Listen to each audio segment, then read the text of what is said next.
చంద్రబాబును కలిసిన BRS leader తన మనవరాలి పెళ్లికి పిలిచామన్న మాజీ మంత్రి మల్లారెడ్డి త్వరలో టీడీపీలో చేరతానని తీగల కృష్ణారెడ్డి ప్రకటన. సో ఇక్కడ సైకిల్ రిపేర్ అవుతుందా?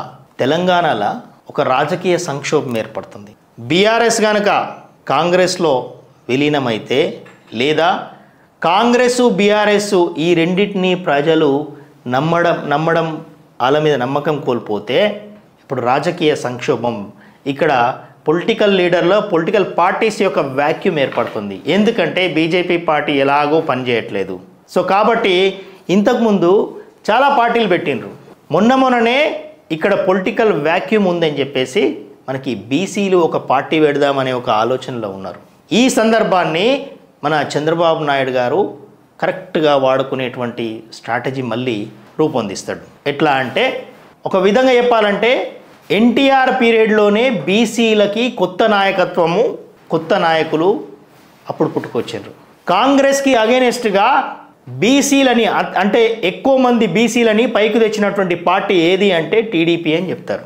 తర్వాత మనకి చంద్రబాబు నాయుడు గారి పీరియడ్లో ఆంధ్రప్రదేశ్ ప్రభుత్వంలో ఆంధ్రప్రదేశ్లో టీడీపీ పార్టీ అద్భుతంగా పెరిగింది. ఇక మనకు చరిత్ర అంతా తెలుసు. తెలంగాణ ఉద్యమం ఎట్లా పుట్టిందో, చంద్రశేఖరరావు గారు కేసీఆర్ టీఆర్ఎస్ పార్టీ ఎట్లా పెట్టిండో, ఆ తర్వాత చకచక్కగా అంటే వైఎస్ రాజశేఖర రెడ్డి తర్వాత ప్లస్ ఎన్నో పార్టీలు పుట్టుకొచ్చినాయి, చిన్న చితకా పార్టీలు.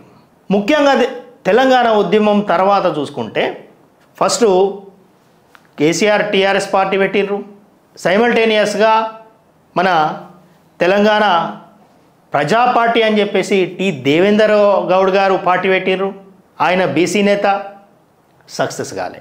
తర్వాత కాసాని జ్ఞానేశ్వర్ గారు ఒక పార్టీ పెట్టిర్రు, మన పార్టీ అని చెప్పేసి, బీసీ, సక్సెస్ కాలే. దాని తర్వాత కోదండరామ్ గారు తెలంగాణ జన సమితి అని పెట్టినరు, సక్సెస్ కాలే. ఈ మధ్యకాలంలో అంటే తెలంగాణ వచ్చిన తర్వాత కేసీఆర్ ప్రభుత్వం ఫామ్ చేసిన తర్వాత ఇక్కడ టీడీపీని మొత్తం ఖతం చేసారు. గత ఎన్నికల్లో అంటే టీడీపీ మీద టీడీపీ కాంగ్రెస్ ఇవన్నీ కలిసి పోటీ చేసినా కూడా అది కేసీఆర్ ఆయనకు అనుగుణంగా మలుచుకొని ఇక్కడ ఉన్నటువంటి టీడీపీని మొత్తం ఖతం చేశాడు. కాంగ్రెస్ను కూడా ఖతం చేసే ప్రయత్నంలో ఉండే ఇక్కడ ఒక పార్టీ ఉండాలనేది ఒక పొలిటికల్ వాక్యూమ్ ఏర్పడ్డది. కానీ అప్పుడు అద్భుతమైనటువంటి ఒక ఆపర్చునిటీ బీజేపీకి ఉండే, అది వాడుకోలే. ఆ వాడుకోక అసలు ఈటెల రాజేందర్ బయటకు వచ్చిన తర్వాత ఒక పార్టీ ఏర్పడుతుందని అనుకున్నారు. కానీ బీజేపీ ఎదుగుతున్నది, బీజేపీ వైపు అందరూ ప్రజలు చూస్తున్నారని చెప్పేసి ఆయన పార్టీ పెట్టలేకపోయాడు. ఇప్పుడు గత కొన్ని నెలలుగా ఒక బీసీ పార్టీ పెడదాము అనే ఒక ఆలోచనలో ఉన్నారు తెలంగాణలో. ఇదే క్రమంలో ఇక్కడుండేటువంటి మళ్ళీ చంద్రబాబు నాయుడు గారు ఇదేదైతే ఇంతకు ముందు ఉన్నటువంటి బీఆర్ఎస్ వీక్ అయిపోతుంది, కాంగ్రెస్లో కూడా కాంగ్రెస్ నిండిపోతుంది. కాబట్టి కాంగ్రెస్ పార్టీలో ఉన్నటువంటి నామినేటెడ్ పోస్టులు కావచ్చు, లేకపోతే ఎంతమందికి అకామిడేట్ చేయగలుగుతారు, చేయలేరు. కాబట్టి ఇక్కడ ఇంకొక పార్టీ యొక్క ఆవశ్యకత కనబడుతుంది. అదేదో కొత్త పార్టీ కంటే ఈ పాత పార్టీయే ఎస్టాబ్లిష్ చేసుకొని పైకి తీసుకొస్తేనే బాగుంటుందని చెప్పేసి అనుకుంటున్నారు. సో దీంతో ఎవరికి నష్టం? ఇక్కడ మళ్ళీ బీజేపీ పార్టీకే నష్టం. ఎందుకంటే గత ఒక 30-40 సంవత్సరాల చరిత్ర చూస్తే BJP party and TDP party అలయన్స్తో ఉండే. BJP party TDP party alliance వల్ల బీజేపీ పార్టీ తెలంగాణలో ఎదగకుండా అయిపోయింది. ప్రతి నామినేటెడ్ పోస్ట్ కావచ్చు, లేకపోతే ప్రతి ఇక్కడ ప్రభుత్వంలో ఉన్నటువంటి లేకపోతే ప్రభుత్వం ఏర్పాటు చేసినటువంటి టీడీపీ పార్టీకి ఎక్కువ ఫోకస్ ఉంటుంది.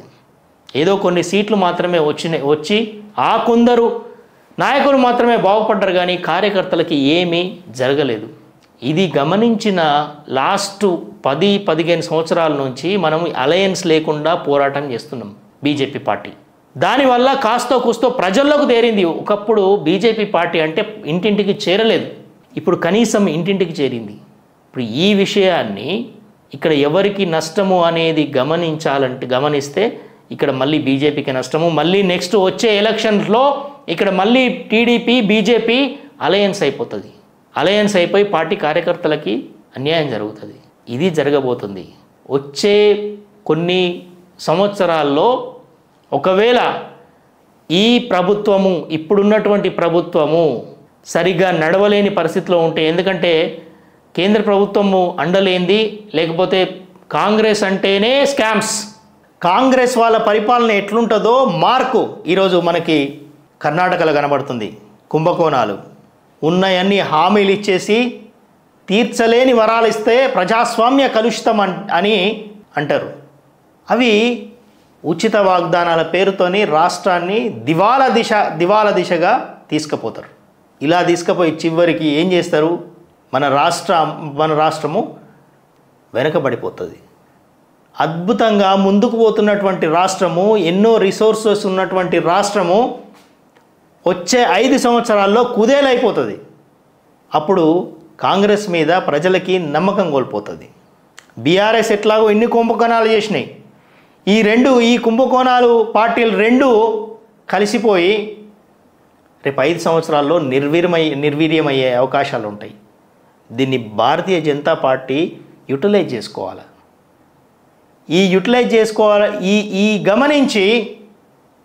ఈ సందర్భాన్ని గమనించి టీడీపీ పార్టీ ఎదుగుతుంది. ఇక్కడ చాలా డేంజర్ బెల్స్ ఉన్నాయి. మళ్ళీ టీడీపీ పార్టీ ఇక్కడ వేళ్ళు అనుకుంటుంది. అక్కడ పవన్ కళ్యాణ్ బీజేపీ పార్టీ ఎదుగుతుంది అని ఒక ఫోర్సైట్ భవిష్యత్తు ఆలోచించి చంద్రబాబు నాయుడు ఇక్కడ పార్టీ పెంచుకునేటువంటి కార్యక్రమాన్ని చేస్తున్నాడు. ఇంకొకటి ఏంటంటే రేవంత్ చంద్రబాబు నాయుడు ఇద్దరు గురు శిష్యులే కదా, మళ్ళా అంతా వాళ్ళే కలిసి పనిచేసుకుంటారు. అన్నీ చూస్తే తెలంగాణకి షడ్డగోపం పెట్టడమే మిగులుతుంది. వీళ్ళందరూ కలిసి షడ్డగోపం పెడతారు. బీజేపీ పార్టీ మంచి చేస్తుంది అనుకుంటే ముందుకు రావట్లేదు. ఇది మన కర్మ. ఒక్కసారి ఆలోచించండి.